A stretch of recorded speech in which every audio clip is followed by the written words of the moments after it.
Here today with a friend that's of new making. Frank Morano is a media personality, radio and podcast host, a man about town in the New York area, the favorite son, we're told, of Staten Island, and someone I've gotten to know in the last several months. And I've known of him, and I'm a listener of his. But having to get to know you, Frank, in the last few months has been really a treat. How are you today? I'm doing great, Jim. It's been great to get to know you a bit as well. I've known of you for many years, and it's been a real treat to be able to have these conversations with you on the radio these last couple of months. And I have to tell you, I've always been impressed with your kind of innovative nature of doing business and things of that nature. But the thing that I've been really impressed by, and the thing that I've been inspired by, and a lot of our listeners have said the same thing, is this spirit of what I'll call relentless positivity that you seem to exude, which is absolutely contagious. After I talk to you, whether it's on the air or off, I always feel a little guilty if I ever am wallowing in, woe is me, I'm having such a bad day, because you've really helped me to kind of always find the silver lining in whatever kind of adversity you might be facing with on a day-to-day basis. It's nice of you to say, Frank, but the truth be told, because of the work I get to do here at Flowers and elsewhere, I get to work with some really talented, thoughtful people, especially a group that we call our Celebrations Connectivity Council. This started at the beginning of COVID, Frank, and we were struggling to say, how are we going to communicate with our customers when COVID first broke out? And a young lady I worked with who preceded Lisa, who you know is my producer, but moving on to run bigger and better things here at Flowers, she suggested, well, Jim, why don't you just write a letter telling people what's going on, how we're responding to this, and just put it out there. And so we did that in March of 20. And along the way, I just picked up a collection of really, really thoughtful people, all of whom happen to be really well-known and talented psychologist. And I'll give you an example. There's a fellow by the name of Dr. George Everly. And Dr. George is a brilliant man. And up until September of last year, was a COVID buddy of mine. What I mean by that is we'd never met in person, but we genuinely became good friends, which I didn't think he really could do, but we did. And he's a professor at Johns Hopkins down in Baltimore. He's at the Bloomberg School of Public Health. He's taught at Harvard. He's a fascinating story. But I wrote him a fan letter. Back in the spring of 20, he wrote a terrific piece in Psychology Today that had a big impact on me. And I wrote to him saying I thought it was fantastic, and I hope that someday we have occasion to chat. And he wrote back, he said, well, I'd love to chat with you. I'm not sure why you want to chat with me. And that's how it began. So he's a terrific guy I get to interact with all the time. Dan Willingham, who we just had on the podcast this past weekend, another terrific guy. Chloe Carmichael, Joel Weinberger. I mean, these are fabulous, thoughtful people. And I get to interact with them all the time. So they keep me on the straight and narrow. When I find myself drifting off, I have a dozen professionals who will whack me into line. Well, that's wonderful. I mean, I'm listening to such an illustrious list of podcast guests, including George Everly and everybody else. And I'm thinking, it's like that old Sesame Street routine. Which one of these doesn't belong here? And it's me. I feel a bit out of place. But so thanks for having me. It's great to be on. So I'm a fan of yours. I like so much what you do. I'd like to introduce you to our community, which is quite a community now. And I get so much joy out of hearing from people about the impact we have on their life. And you've had that impact on me and my life with the guests that you have, with the subjects you carry. I mentioned that you're a radio and podcast host. You have a show called The Other Side of Midnight, which is syndicated now, but started on WABC 77 in New York City. Frank, when did you start that show? So I have been doing radio for a while now, and I had been doing my own program on another station on a weekly basis while I was producing another show. But I started The Other Side of Midnight in a daily overnight format in September of 2020.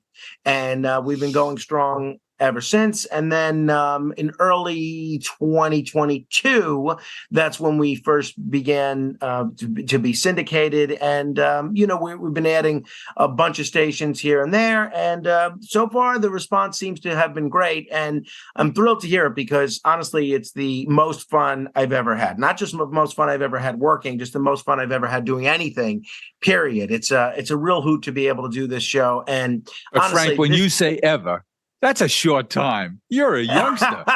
I've got more gray hairs, I think, than you do. Than you do, Jim. You got more hair for sure. No, I can tell you this. It's like it doesn't even feel like work. Each and every day is a real joy, and I really consider myself blessed to be able to do this show. And I'm real grateful to the owner of the station, John Katzimatidis, for giving me this opportunity. It's honestly what I've always dreamed of doing. And indeed, I can tell from your career, I've come across you before when you were producing other shows for people I like a whole lot too. But born in Staten Island, almost 40 years ago. The thing with Staten Island is most people that live out here moved here from somewhere else, right? Brooklyn. Then you have people that were born here like I was, and then as soon as they were old enough to move elsewhere, they moved elsewhere, sometimes to Brooklyn, sometimes to New Jersey, sometimes Pennsylvania, sometimes to Manhattan, wherever. And then you have folks that were born here, whose parents were born here and grandparents were born here. And then there's me, the only, or if not literally the only, statistically close to the only, first generation native Staten Islander who has chosen to remain on Staten Island. But I love Staten Island. I think it's a great community. And I think, it gets a little bit of a bad rap in terms of reputation, in terms of the media, even in terms of how it's spoken about by folks that live here and grew up here. I love it. I think it's one of the greatest communities in America. I opened my first flower shop in 1976 in Manhattan. Second one I opened was in Staten Island. Oh, you're kidding. I had no idea. Where on Staten Island was it? Richmond Avenue, New Springville. Ah, okay. That's right by the mall. It's right near where we used to live, our old apartment. So it's a great neighborhood and some of the best bagels in New York City. That's for sure. And the locals, especially the multi-generational locals, are still cursing that darn bridge. That's for sure. That's for sure. For those not from the area, in 1964, I think it was, they built the Verrazano Bridge, which connected Staten Island to the mainland of Long Island to Brooklyn, and Staten Island's never been the same. That's for sure. But, it's interesting in a lot of ways, not to make this too much of a Staten Island discussion, it's sort of like the whole immigrant discussion in America, right? I mean, everybody came to America from somewhere else, wherever that somewhere else is, in the hopes of a better life for themselves and for their children. And then kind of the next generation, the generation after that, you kind of get this a little bit of an ingrained, we're here, why should anybody else come here kind of a thing. It's a little bit that way with the bridge. My parents both came here from Brooklyn, and then everybody of my generation, we all kind of take the attitude, those people from Brooklyn, who needs them coming with their traffic and their craziness. So, but yeah, I like the bridge. It's one of the largest suspension bridges in America, and it's certainly quite beautiful. What's the toll now? So now they mask it because there's cashless tolling and you can only pay with Easy one way. Pass. But I think the Easy Pass, Staten Islanders get a discount, which if you take the bridge and you're a Brooklynite, it's not so great. But a Staten Island, the toll, the Easy Pass and Staten Island discount, I believe it's on order of $10, and it's a bit more if you don't have $18 if you don't have any. If you're not going a local. and going up. They just raised it. Amazing. I a few weeks ago had a chance to have a conversation with three guys who appeared on the show The Sopranos, and they were three characters, and they formed a coffee company called Omerta, and one of them, Dan Grimaldi. Was talking about he lived in Dyker Heights when the bridge opened up.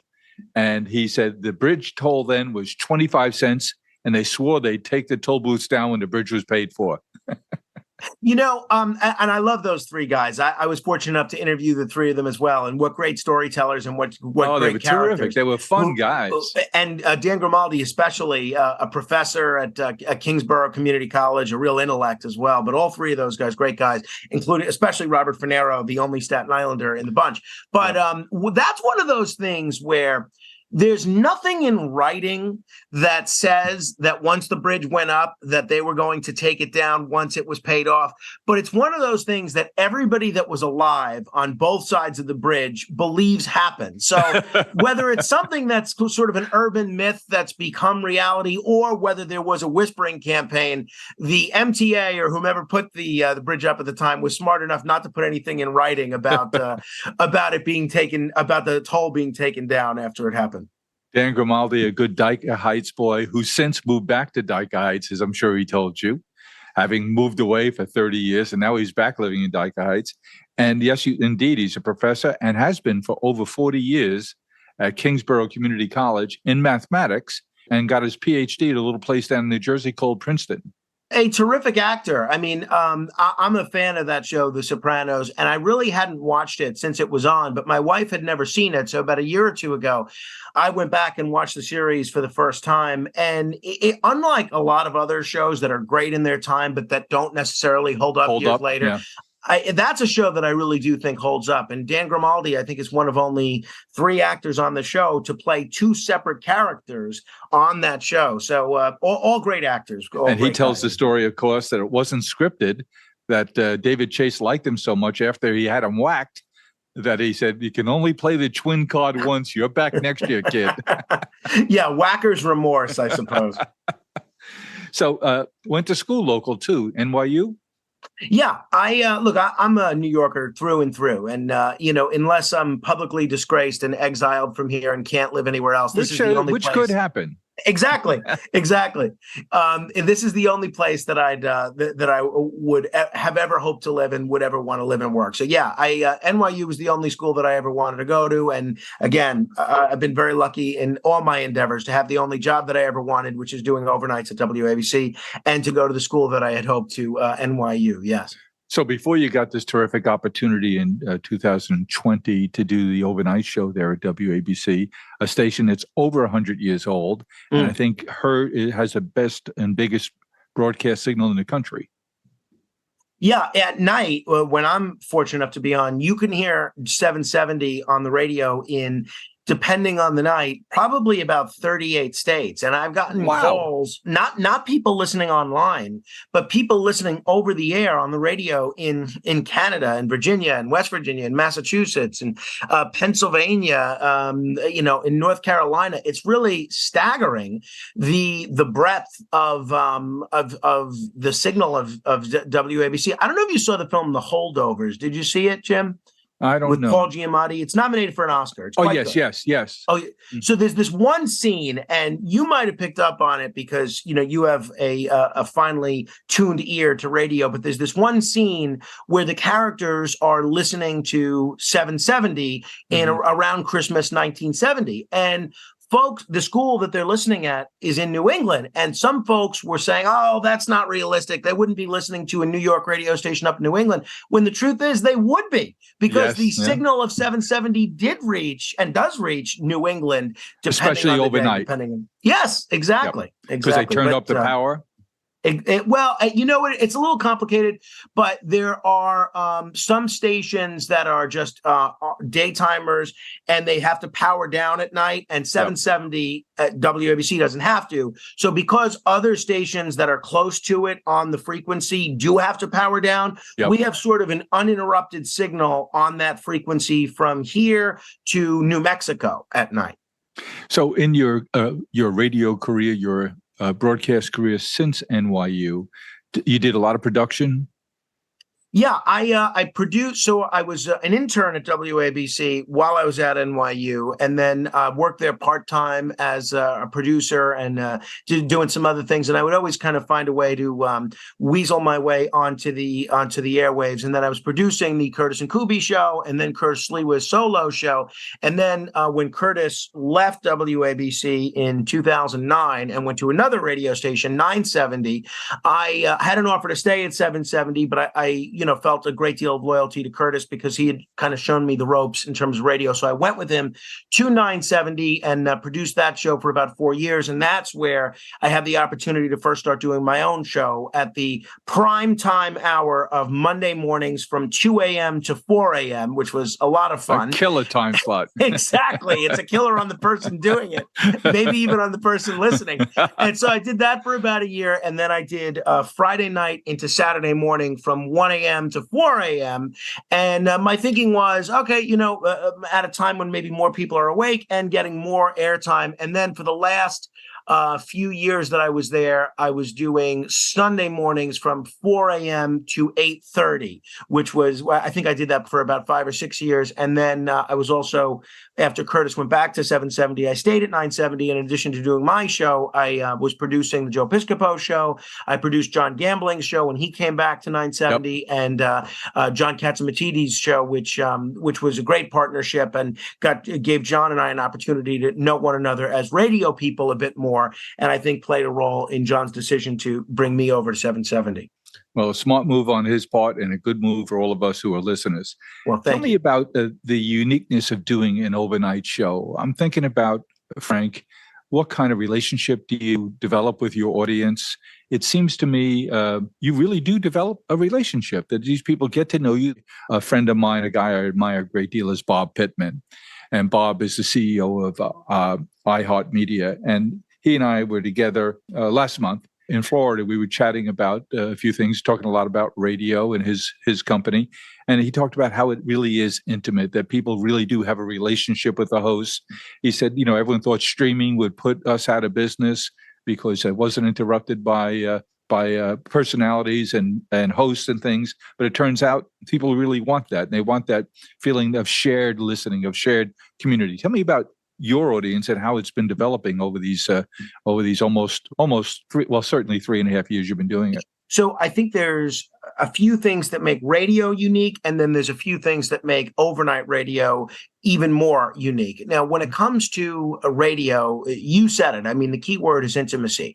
They have you, meaning the person on the radio, with them. The person listening has you with them at a time when they'd never, ever have another person. They have you with them while they're, on the bed, going to the bathroom in the middle of the night, while they're under the covers, struggling to try to sleep, while they're alone in their car, when they're working out, at these moments that never, ever think of sharing with another human being, even a family member or a spouse, you're with them.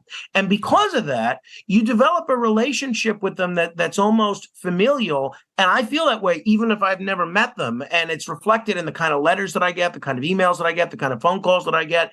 And I was walking on the street a few months ago, and someone stopped me. I was talking to my sister, I was walking with her, and, someone stopped me, and the person asked, are you on the radio? I said, yes, hi. And she said, oh, are you Frank Morano? I said, yeah. And she said, you don't know me, we've never spoken, but I really want to thank you. You've helped get me through so many difficult times. I've had a really tough year or two. And she cited a couple of the reasons she's had a tough time.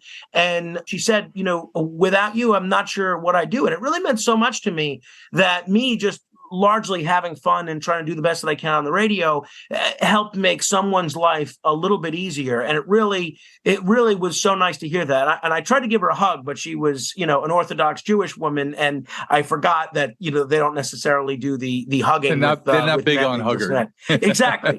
So I was a little embarrassed. But when it comes to overnight in general, one of the things I love about it is, and I've worked in a lot of other day parts as a producer and filling in on for other hosts, is It really gives you an opportunity to have the time necessary to tell a story that can go on for a bit, to do an interview that can go on for a bit. If someone's listening to you in morning drive, they have maybe 12 minutes to listen to you in between dropping off the kids and 9 other things going on. Exactly. Right. So you can't really do a 45-minute interview with someone who's really interesting in morning drive because folks don't have the time to listen for 45 uninterrupted minutes. Sure. So for me, overnight radio is sort of the best of podcasting, the best of radio listening, and, not having 50 or 60 other people in the office at that time, it actually gives you an opportunity to get stuff done and not walk down the hallway and be distracted by someone who grabs you. Hey, Frank, can I talk to you about this? Hey, Frank, can I talk to you about that?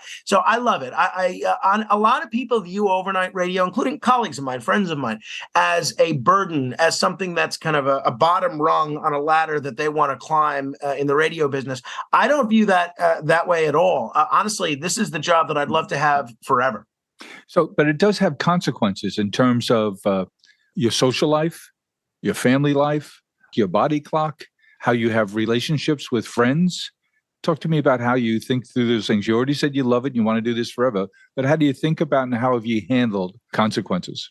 Well, look, it is a challenge. I'm not going to beat around the bush. I'm very lucky to have a wife, my wife, Rachel, who's incredibly supportive when it comes to everything that I have to do at night, which is very challenging. Is she a native of the island of Staten? No, I recruited her. She's one of your people. She's a Long Islander. And okay. It's very difficult on her because if our son Carmine, who's 2 years old, is sick at night or needs some attention during the night, there's no switching. There's no, I'll take today, you take tomorrow. It's all her during the day. And she's also very patient. Because you do the show in the studio. Right, exactly. But she's also very patient. The studio is not in your home. No, it's not. No, I go into Midtown, but that is one of the other benefits of nighttime commuting is whereas this would take me 2 hours during the day, I'm in to Midtown without speeding in about 45 minutes, which is nice. But look, I try to make my relationships, both familial and platonic, a priority, particularly on the weekends. And you try to, make time where you can to see the people that you need to see and to maintain relationships, however they get maintained through email communication, telephone communication, texting, and in person whenever you can. But honestly, but for having such a supportive wife, I couldn't do it. It's critically important. But let's turn to the part you touched on there, which is something I'm keenly interested in and have trying to learn a lot more about and have invested some time with our podcast to cover it, which is the importance for us as men to have adult male relationships. That is not just another couple or couples that you get out to dinner with once in a while, but guys you can call up and have a chat with. Guy you can say, hey, can you meet me for a beer after work? There's something I need to talk to you about. Or I got some good news, I got some bad news, and I want to share it with you. I think that's critically important. I think at these times of real challenges to our mental health, I think it's really, really critical. And it's different at different life stages. And you're a young guy, and especially with Carmine now 2 years old, it'll impact who your friends are. So yes, you're lucky enough to live where you grew up. So I'm sure you have a good community of male friends from growing up and going to school and all the things you've done socially there. But as Carmine starts school, that'll start to change your network of friends. As his activities go on, it begins to change as your career evolves and change. And especially with you working the overnight shift, that's going to impact who your friends are. How do you think about that? What do you do overtly to make sure you maintain a good, small, if not small, group of friends? It's such a good question. One, a lot of the people that I grew up with, as I mentioned earlier, and this is true of a lot of folks in Staten Island that grew up here in general, a lot of them moved away. So it's not as if necessarily all the They're folks still that I there, went to, high school and junior high school with are within a stone's throw. We're very fortunate to have great neighbors. And, I've been reading a lot, and this is a subject that we've explored on the radio a bit, about the decline of people having relationships with their neighbors. And I think that is so unfortunate. One, because I actually saw an article, a serious article that shows that people that have relationships with their neighbors are more likely to live. And it makes sense because if there's a natural disaster or some sort of unfortunate incident, your neighbors are the first group of folks that end up checking up on you. But I think it really provides such a built-in social fabric, social dynamic. If you find yourself with an unexpected 45 minutes free on a Friday afternoon or Saturday midday, you can kind of shout across the street to your neighbor, hey, do you want to come over for a cup of coffee? Do you want to grab a cigar? Do you want a glass of wine? Yep. And it's so important to have that built in. Other than that, with the overnight hours, one of the things that I've done is I've cultivated a list of people that are similarly nocturnal that I can call on the way home as I'm driving home, which not only makes sure I stay awake while I'm driving home, but it makes sure I'm stimulated and using that 45-minute to an hour car ride home productively. Yep. And in this case, to build relationships. But honestly, and this is one of the reasons that I so enjoy having you on my program, is because you spend a lot of time talking about this as well. I view my social network, and I use social network not in the Facebook or Twitter sense, but in the old school sense of the real word. sense. Yeah, I view it as my greatest asset, right? I don't think that I have no greater intellect than anybody. I would think, if you look at talents, I'm not much greater than anybody in terms of anything else. The one thing I do take a great deal of pride in is that I've spent a lifetime cultivating a whole lot of relationships and close relationships that take a lot of work, because when these folks are there for you, you need to be there for them. And sure does. That means driving them to the airport, attending a wake or a funeral, or just being there when they need to talk to somebody. But honestly, it's the source of, other than my family and the work that I'm doing on the radio, my greatest pride. I really am very proud of this group of friends that I've built over the years and put a lot of work into maintaining. Well, that comes across. And the fact that you want to have those relationships and you're willing to work at that comes across in everything you do. You and I have a friend in common in Andrew Yang. And I just got to spend some time with him 2 weeks ago. Tell me about your political interests. I know you're very knowledgeable about the electoral process here in New York. You're kind of active in politics in your home borough. What do you think of the current political state of things, and in particular the work that you and Andrew are doing in terms of ballot access and electoral reform?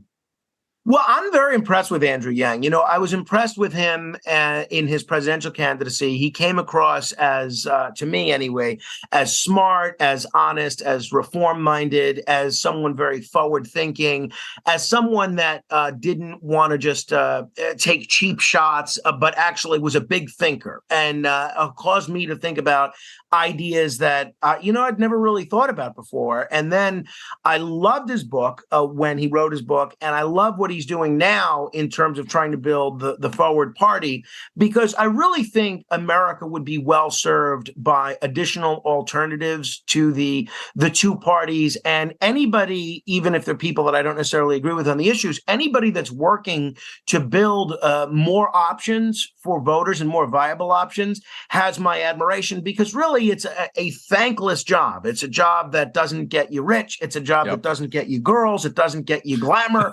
And yet Andrew Yang is in the trenches doing that every day. And I love that. As far as the political system, I almost think it's very Dickensian in that it's the best of times and the worst of times. It's the worst of times in a lot of respects because the plurality of Americans seem to not be relishing the prospect of a rematch between the two major candidates that were on the ballot in 2020. But I think it's the best of times in that there are all of these odd coalitions of people that are forming on different issues. There's this Supreme Court case now having to do with freedom of speech in which the NRA is allied with the ACLU on a free speech case. Who would have thunk it? Yeah, exactly. But this is kind of the era that we're living in, right? When it comes to some of the things that we're seeing in terms of foreign policy, you have folks excuse me, on the far left, like Elizabeth Warren and Ro Khanna, allied with folks on the super far right, like Matt Gaetz and Marjorie Taylor Greene. And one of the reasons I love to see that, regardless of the merits of the individual issue, is because in my experience, and I'm sure it's similar with you, Jim, when you get people together, even if one has Democrat shirts and one has Republican shirts, and they're predisposed to disliking the other club, when you get people together and you strip away those labels and you just start talking about issues, it's shocking how much regular people have to agree on regular bread and butter issues and all sorts of even political issues when you take away the kind of pro wrestling style political labels that they deal with. So one of the things that I'm pretty optimistic about and excited about is these unusual political partnerships that we're seeing take place on the national stage. And I hope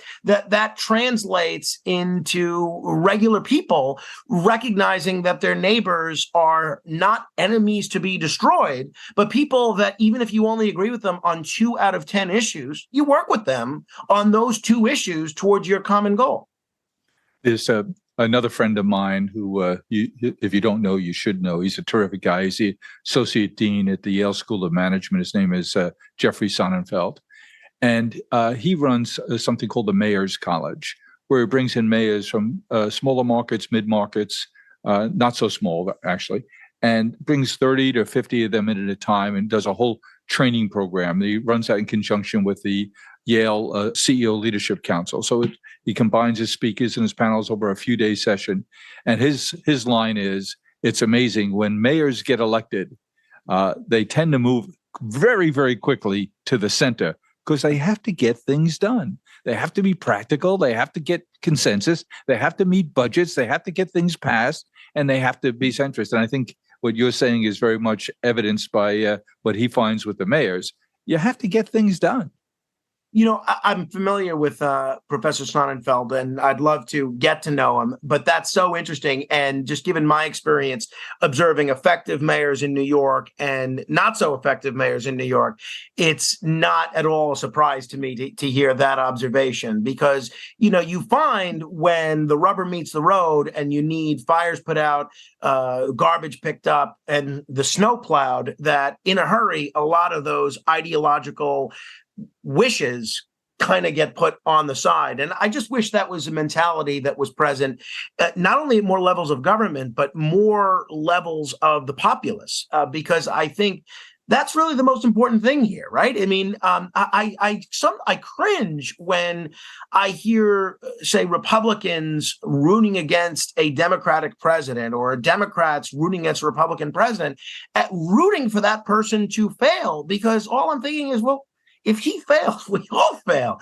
You should want him to do the best job possible because we've got to live in this country. Absolutely. Or this community, whatever the community is. Which stands to reason there's a current fight in New York City going on that I know you've opined about a few times, which is the legislation that a police officer has to record each and every contact they have with the public, which should be nothing but an unmitigated disaster. And Mayor Adams has to veto that. The question is, will his veto get overridden here? What's your thoughts on that?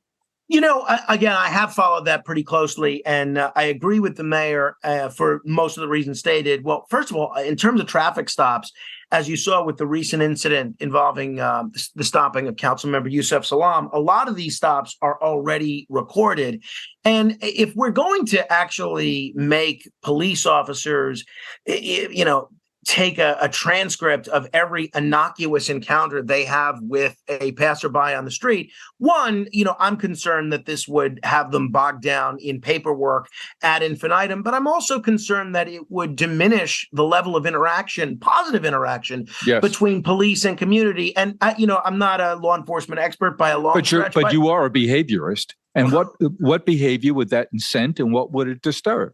I think it would disincentivize just talking to anybody, right? Yes. And that's what we want to encourage more of. So I was glad the mayor vetoed it. Unfortunately, it's looking like the city council is going to override it. The other area, and you know, and I'm not a lock them up throw away the key type of person. I'm all for various aspects of criminal justice reform. And I thought what President Trump did with the First Step Act was one of his greatest accomplishments. But what they did in terms of criminalizing solitary confinement, I really think that takes away such a potent tool from New York City corrections officers in terms of discipline, because as almost every correction officer who's been at Rikers or the Tombs will tell you, is most of the inmates at these places, they're not problem inmates. There's only a handful that create a problem for everybody. And to deny them the opportunity to isolate them, I think is inviting a problem, not just for correction officers in terms of violence and who knows whatever else, but in terms of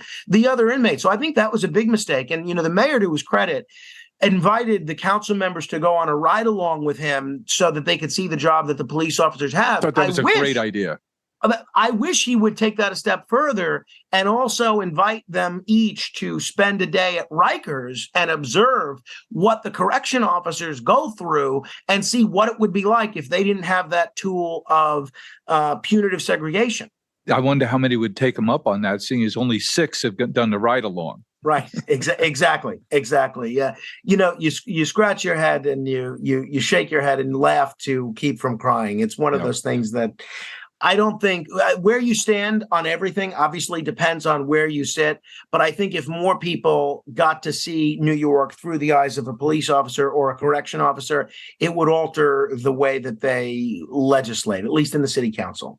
Let's take a look at another side of your industry, the whole media industry. Certainly, you're in a part that's changed a lot in the almost 20 years that you've been involved in it, and continues to change. And I'm not quite sure where the broadcast part of the industry goes. And there was a threat this year that John Katamasides responded to quite effectively in an organized way. That is, automakers were going to eliminate AM radio in automobiles that they manufactured.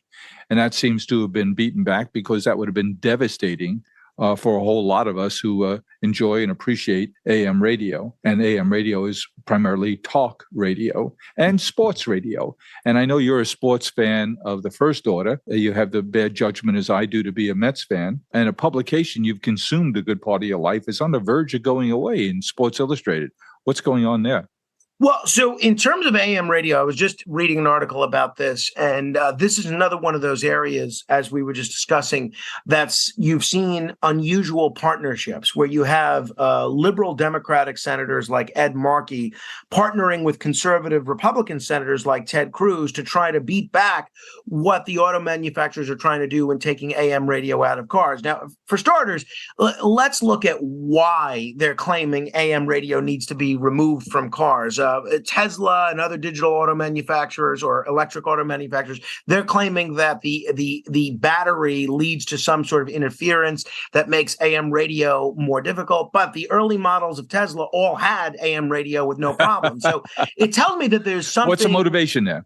I don't know, but it's something else. I think it might be a function of the auto manufacturers. They want to sell things you have to subscribe to. I think that's a big part of it. And I think they're getting paid by the satellite radio companies to give people this subscription, at least a limited time offer for the subscription for satellite radio in the cars, and the folks that are responsible for things like Spotify and these other streaming entertainment services.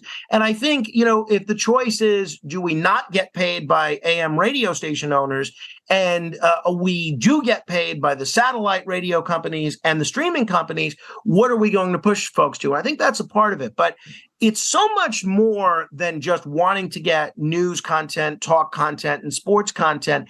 AM radio is really such a vital lifeline in the event of a national emergency. I was on the air in the aftermath of Hurricane Sandy when everybody was without power in our area.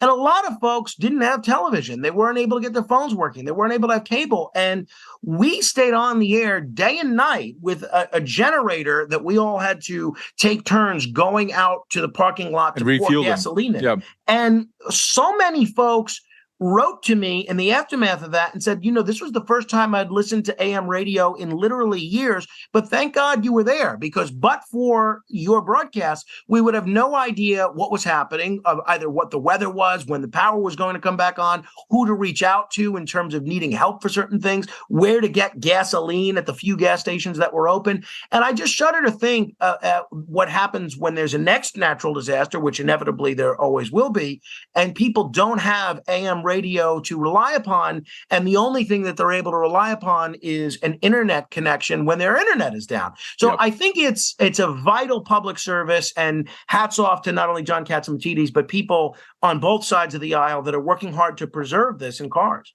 And Sports Illustrated? Oh, so Sports Illustrated, that's a trickier proposition.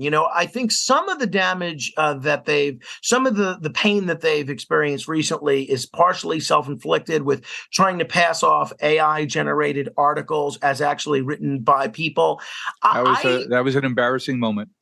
I don't know where they go. I had Carol Alt on the radio recently, who'd been on the cover of Sports Illustrated multiple times, the swimsuit edition, and she thinks that there's something unique about the swimsuit edition that will enable it to survive. Sports Illustrated as a magazine, I haven't looked at it. I'll have to research that. Yeah, I think you will have to the benefit of your audience. But I think Sports Illustrated as a brand is really still something that resonates with a lot of people. And it's something that I think can survive. I think it's going to have to be reimagined, kind of like the way, you talked about Bob Pittman and what he's done at iHeart. Really what he's done with a lot of his stations is maintain the best of old school radio tactics and what old school radio does, combining it with things like the iHeart app and all sorts of things that make the content that they were already producing accessible to a digital audience. I'm not sure Sports Illustrated has done that to the extent that they need to, but on that one, I don't know. I don't know what the future holds for them and for that model in general. And the lady that I'm a fan of that runs Cumulus, who used to own WABC, doing great things in terms of content and different kinds of very creative programming with their nationally syndicated programming arm at Westwood One. So you see good innovation, creating listeners, creating followers. And I think they're doing what you're doing on a local and now national scale at WABC. That's where you see the success. And you're right, Sports Illustrated just hasn't done that. But you're right. I think Carol is correct that that's a unique proposition, and that will have an owner someday, some way. But it seems very dark at the moment for them. We'll see what happens. I'm wishing everybody the best. The more media outlets there are, the more places that there are for folks to work, which I'm all for. Tell me, Frank, we talked about Andrew Yang. We talked about some of the things that are going on in law enforcement. I, of course, went to school in Manhattan, too. You were downtown. I was midtown, of course. And I went to John Jay College of Criminal Justice. People don't realize that Manhattan, New York City, is a college town. The number of colleges, the number of universities, downtown NYU, fantastic school. My middle child, my oldest son, James, graduated from NYU, Columbia Uptown, John Jay, all the city universities. It's just an enormous, enormous community of colleges and students. Yeah, that's a great observation. Yeah, whether it's Hunter, whether it's Columbia, whether it's New York Law School, whether it's Borough of Manhattan Community College, you're right. And now you have a Cornell Tech campus out on Roosevelt Island and all of Bloomberg's efforts there. And I think it's part of what gives Manhattan its really special energy, right? Because when you go to a college town, there's an energy that the young people bring with them.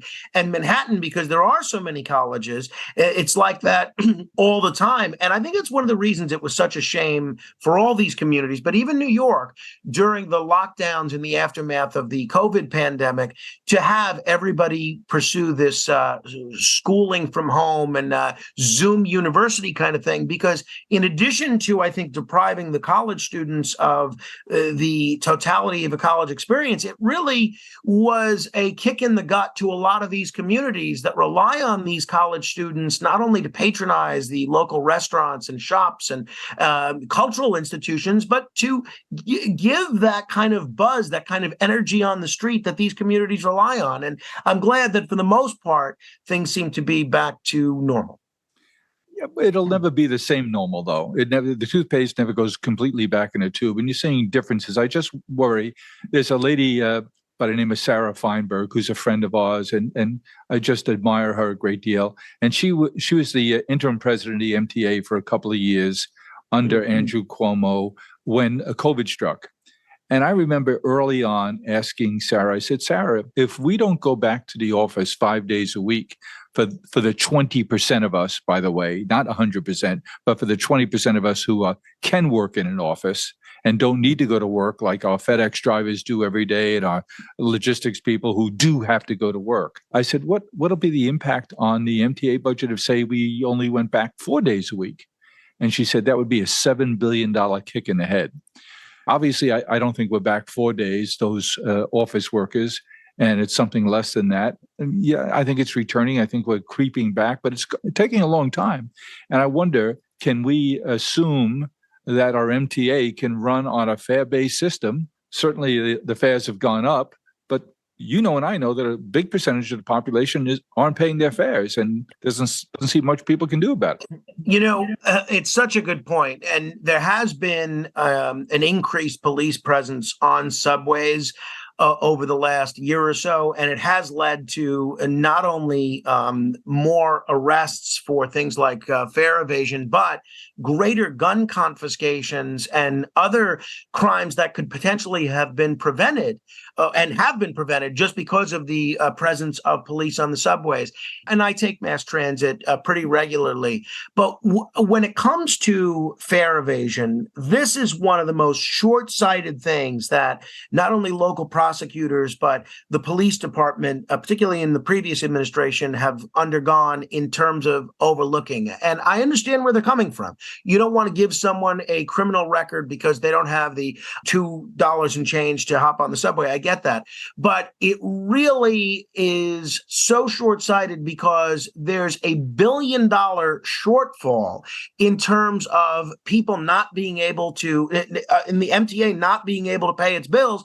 And that's a shortfall that's made up elsewhere, either through direct subsidies from the taxpayers or now what they're trying to do in terms of implementing congestion pricing. So to me, it's such a bad look for the MTA to cry poverty on the one hand and say, we need to charge people for the privilege of driving within their own city to get to work. But on the other hand, saying, well, 60% of people that take the bus, we're not even going to attempt to get the fare from them. It's just. But more than that, Frank, I realize more than that, Frank, it creates a cancerous division in our culture. You're exactly right. And it exaggerates the worst of us. No doubt about it. And on a much more serious aspect, it allows people that have committed other crimes to continue to terrorize strap hangers. And that is the just awful, right? I mean, so that is one thing that I really do wish local law enforcement and the MTA and some local prosecutors would make more of an effort to crack down upon, because there's people like Commissioner Bill Bratton, who's worked for both Democrats and Republicans, and I think is an independent himself, have said fare evasion is one of those crimes that may seem insignificant, but it leads to so many other crimes. Was he the originator of the broken windows concept? He credits Jackie Maple. Jack Maples, right, with a lot of the ingenuity for that, and George Failing from the Manhattan Institute. But I think in terms of implementation, when he was the head of the transit police, and even with some of the work that he'd done in Boston, he was certainly an innovator in using broken windows when it came to law enforcement. And I think like the results speak for themselves. I mean, what a remarkable career, Bratton. He's a terrific guy, and he ran the police departments in Boston, New York City, and Los Angeles. It's just amazing. Absolutely amazing. And he's someone that I have a great deal of admiration for. And I think that, he's my kind of policeman. And I can't say enough good things about him. We've been lucky to have a few good ones here in New York, and none more than the original great police commissioner. There's a young man I wrote a note here to introduce you to. His name is Brendan McGuire. Brendan's a couple of years older than you, terrific, accomplished prosecutor. He worked in the U.S. Attorney's Office for 10 years, where he ran the biggest bureaus and had the biggest high-profile cases. Went into private practice at a firm called WilmerHale, where he did terrific for 5 or 6 years. I was lucky enough to introduce him to John Jay College, where he joined our board. And back in November of 20, when Mayor Adams was elected, but not yet inaugurated, Brendan wrote an op-ed piece in I think it was in the Daily News, where he encouraged Mayor Adams to take public service and integrity of public servants seriously in this op-ed piece. To his credit, Mayor Adams gave him a call and said, let's have breakfast. And they did. And after several meetings, he asked Brendan to join him as effectively his chief counsel. And so Brendan did that for 2 years and just left in September or so to return to private practice. But he has a vision that WilmerHale, with the influence they have, can be a really big and important voice in helping, in particular, cities but governments in general, think about how to handle big, thorny, difficult issues. And you two are such kindred spirits. I look forward to introducing you. But his dad was the longest serving police commissioner. Right. Robert McGuire, right? Robert McGuire, who's a friend of mine. And he served under Ed Koch. And I think he was the first of the modern era of really thoughtful, reformed, effective police commissioners. I'm familiar with the public service career of both McGuires, and I'd love to get to know, the younger McGuire. And I read that op-ed 3 years ago in the Daily News, and I thought he was right on the money. And I'm glad, kind of gives me faith that Eric Adams is surrounding himself with people like that. I give Mike Bloomberg a lot of credit for bringing Robert McGuire back, I think as either DOI commissioner or maybe on the Charter Revision Commission, or maybe both, because you talk about a family that not only has a great deal of intellect about how law enforcement works and city government works, but a great deal of passion for public service. And I am a McGuire fan through and through. And there's a third McGuire who started that, who is a detective in New York City, in the Bronx, in the Throgs Neck section, Robert McGuire's father, so Brendan's grandfather, who was the first officer in the Marine unit for the NYPD. Wow. And his first job was, if you're going to be in the Marine unit, you have to build our boat. And he did that. They're up there at City Island, and he built the first police boat, which he then was the first officer in. That's great. I didn't know that. That's wild. So speaking of great public servants and great people of local and national influence, tell me about your conversations with RFK Jr. Well, I really am impressed with Robert Kennedy Jr. I have to tell you, I try not to do this, but I try never to prejudge people based on what I've heard about them. But he is someone that, based on their portrayal of them in the media, that I always thought was a little bit of a nut, that I always thought was an anti-vaxxer and was part of the problem and was leading to things like, an uptick in measles and sowing disinformation. And it took me not long at all in talking with him and asking him very tough questions. And, I'm not rude to anybody, but very challenging questions about the vaccine issue and other things, that I came to the conclusion that wasn't the case at all. And when he first started running for president, I asked, I said, there's a lot of things about you that I really like, but you've become so associated with this anti-vaccine issue. Can people, I was vaccinated for COVID, and can people like me who are vaccinated vote for you? Is there enough to like about you for folks to overlook that? And basically what he said was, he said, absolutely. He said, look, my wife is vaccinated. Half my children are vaccinated. I'm not telling anybody to get vaccinated. Basically, I'm just saying two things. One, people should have a choice and not be prohibited from going into a restaurant or a public space if they don't. No, right, exactly. If they don't want to get vaccinated, or if they want to make a different choice. And I'm also saying that vaccines should have to go through the same sort of clinical trials and safety precautions that every other medication should have. And you know what? Honestly, I found it pretty difficult to argue with. So I've been really impressed with him. Even in areas where we disagree, I find him really honest, a real crusader for things like free speech and issues that I care about. And I find him kind of like Andrew Yang, another guy that doesn't seem to be bogged down with trying to play the political game of go along to get along, or trashing someone if it means an easy headline. He seems like a big thinker, a very serious guy. And, I don't know what's going to happen with his presidential candidacy, but I'm glad that he's running, because I think he's raising a lot of issues that would have otherwise been ignored but for his candidacy. I had the exact same impression of him as a result of the media that I consume. And I had the same transformation about giving him a fair listen, frankly, as a result of the work that you've done with him and sharing your conversations with us. It's amazing. I had the exact same impression, and have now done a little redo in terms of how I think RFK Jr. And I use that just as a reminder to me not to prejudge people based on the impression that the media cultivates of them, because so often it's inaccurate. I've covered a lot of trials over the years, criminal trials mostly, but a couple of civil trials. And it wouldn't be unusual for me to sit in court all day long and then read the articles about what had transpired in court that day. Sure. And then think I was at a different trial than the one that I'd been to. Not only in terms of getting the facts, having them different from what I remember and from what my notes showed, but the fact that they're focusing on things that I didn't even think were important and highlighting things that I thought were totally out of left field. It just goes to show you that, again, where you stand depends on where you sit, and you should make an effort not to prejudge based on what the media tells you, including me. Exactly. And that's what I find so refreshing about your show. You're willing to be challenged. You want to be challenged. You provoke your community of audience to disagree with you. It's fun to listen to. And it's been a treat to get to listen to you and talk to you today. Frank, you're a wonderful guy. You're thoughtful about so many things.